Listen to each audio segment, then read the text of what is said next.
December 13th.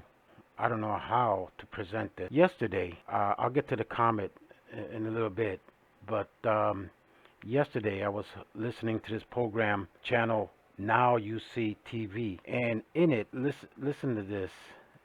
In this book by Graham Hancock called America Before. And Graham Hancock is not a Christian, but he is a fantastic researcher. And in this book, Mr. Hancock says this, and he is there at the Serpent Mound when he is writing this. He says, people beside it appear as midgets or elves in the shadow of a dragon. And for the first time, with the shiver down my spine, I became aware, not in my intellect, but in my heart, in my spirit, that a mighty and uncanny power slumbers here, all over the world. And these are going to be release points for Gog and his minions. Seems to read my mind. Some call it Manitou, he says. But I'd go further. I'd say our serpent is Gitche Manitou, the great spirit and ancestral guardian of the ancient people. You listening to this show yesterday on Saturday. The reason I start from the picture of the serpent mound in Ohio. Now, what makes this interesting, coincidental, synchronicity, because yesterday you had the show and today you had this. In near the Antarctic yesterday. There's been a lot of reactivation lately. Right here, Manchester, Ohio, in this area, right up northeast is where the Serpent Mound is located. And originally they had a 3.7 earthquake yesterday. Coincidental or beyond this coincidental. Let's put it that way. If I could find the words I said. And today also, getting back to the comet and Venus, Tess Clark put out a video. And I highly recommend been looking at what's going on around the world. Today we're going to talk about the possible electric interactions between Comet Leonard A1 and Venus, and maybe Earth. Okay, maybe Earth. I think we are having a connection. I know this comet, and today, by the way, was 12th, the Lady of Guadalupe in Mexico, Mass today. It was the anniversary date. I'm going backwards at post 125 because it's so much. I mean, I started with this comet because I read them. I read the signs, or I try to read the signs. Let's put it that way. Here I am doing now part 10, even though I don't have so many views. I'll be lucky I get 50 or maybe 100. I only have like 40, 50 subscribers. I'm not like these other people that into making the money. I'm not into the making the money part. I'm not asking for subscribing, a thumbs up. I mean, once in a while I might hint.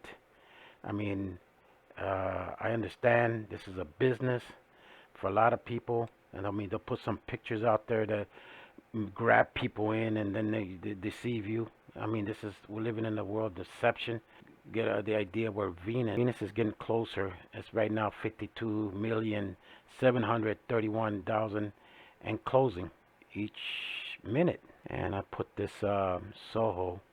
I'm wondering if Soho will be able to catch it if Venus comes into the plane of field of view. Hopefully it does, because it'd be fantastic to see Venus and the comet and see what happens. Currently, this is where Soho's parked right in front of the Earth, and Venus is moving towards the front of Earth. So, I mean, you got three spacecrafts. You got Stereo A, Stereo B. Stereo B is out of service. That would be this angle here. You got Stereo A, which takes this image. I'll give you a brief set where the planets are visible. See, it's out of service. Behind is out of service. But this one here, we do have Stereo A, and there's Venus right there. So hopefully they don't edit it out like they've done in the past. So basically that's an idea. So when if the event happens on the 17th, 18th, or the 19th, hopefully we'll be able to see it live. I got some observatories here. This is Hawaii. It's a live feed, so you're able to see the stars. It's really cool. Sometimes you see shooting stars. I guess we're in the middle of a meteor shower. I'm just trying to as much eyes, and that's the video that I talked about. And let's go back to going backwards this time. So much. Let's start here. Okay, since I've been covering the comet and serpent constellation, and now it's enough Theseus. I've been mentioning the snake, the serpent, the dragon. I guess during Babylonian times, they represented one of these hybrid as a dragon, lion, and bird. And basically, this is what they put up in the United Nations recently. The comet that I've been following since for years now, 2017 K2 Pan-STAR. It's in the head of this star system in the Theseus. It has a Saturn-like character, and I have more information here. Epidemic infections mentions that cup attention. That's where it's located at right now. K2 right here, and here you got Leonard. That was on the 11th, and that's the last video I put out, number 9. This is another video I listened to. It would talk about a lot about the serpent. I mean, I don't even know these people. I just found these people. So here we are talking about the same thing that I've been talking about for a while now, and I'm finding these. We're talking the same language in a different terminology, but it's basically the same. There was a report that the comet is tumbling. We're still waiting to see what happens tomorrow, and we already know the magnetic field is falling. Okay, here. This is Jason. I highly recommend his videos.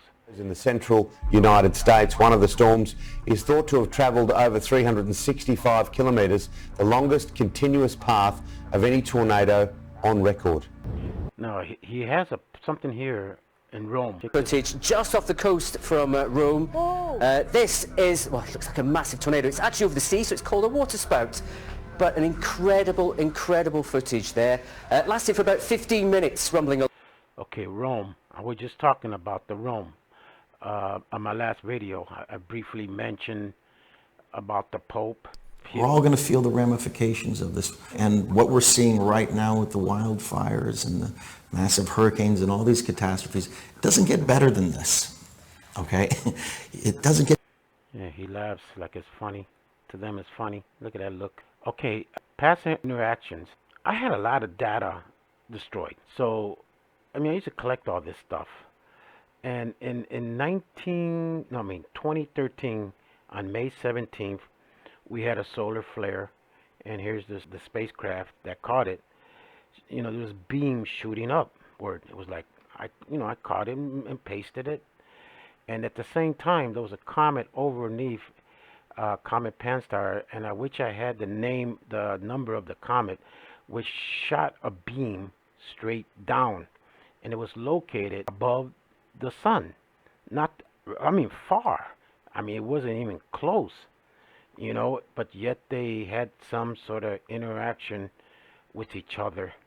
So just a reminder, they do have interaction with each other. They're all connected. Everything's connected. December 12th, Guadalupe. And something strange, the transmission from the Galactic Center. That let me just briefly go quick. Are you still listening to the signal? No. Why? We stopped listening to the signal because our lease at the time of the telescope ended. Was signal still being sent? Yes. It was continuous. Think of it as a TV radio. Think of it as a TV radio. It was like a light. So, I mean, just like in the movie, they put a lid on it, and we're never going to find out what's happening. December 12th, here again, as I mentioned, we had the Pan-STAR in the head. I mean, the Galactic Center's right here. We got the sun right there. We got Leonard right there also. They're basically side by side on December 12th. So that's all I have for now. I'll keep you updated on the event that might happen with Venus, with the comet. I mean, there's so much happening here, blowing my mind. But I see what's happening, and I hope that you're able to see what's happening too. I mean, times we're living in Interesting time, testing times. Be prepared spiritually. Good night.